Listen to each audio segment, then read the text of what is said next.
PS4 ቨርዥኖችን በምናይበት ጊዜ አክሰስ ፍሪ የሆኑ ወይም ደግሞ ጄል ብሬክ የተደረጉና አክሰስ ፍሪ ያልሆኑ አክሰስ ሊሚትድ የሆኑ ቨርዥኖች ይኖራሉ ማለት ነው። አክሰስ ፍሪ የሆኑት እስከ 11 ያሉት ናቸው ማለት ነው። 11.00 ድረስ ያለው ጄል ብሬክ አላቸው፣ አክሰስ ፍሪ ናቸው።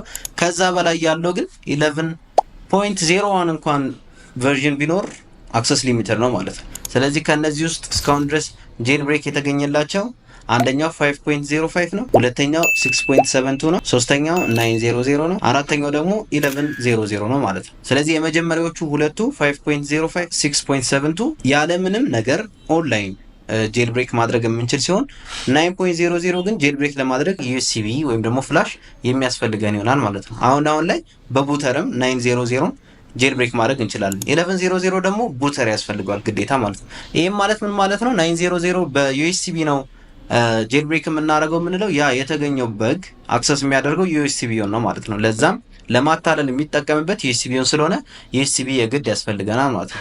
ስለዚህ ጄል ብሬክ በአጠቃላይ የማታለል ስራ ነው የሚያደርገው። ሶኒ ዴቨሎፕ ያደረገውን ሶፍትዌር ገብቶ የሚያታልል ሌላ ሶፍትዌር ነው የሚጭንበት ማለት ግን ከተገኘ እንደተነጋገርነው ባን የሚደረግ ይሆናል ማለት ነው። 11.00 ደግሞ በቡተር ነው። ስለዚህ በጉ የተገኘው ኢንተርኔት አክሰስ ለማድረግ ኬብል በምንሰካበት ጊዜ ነው ማለት ነው። ስለዚህ በዛ መንገድ ጄል ብሬክ ማድረግ እንችላለን ማለት ነው።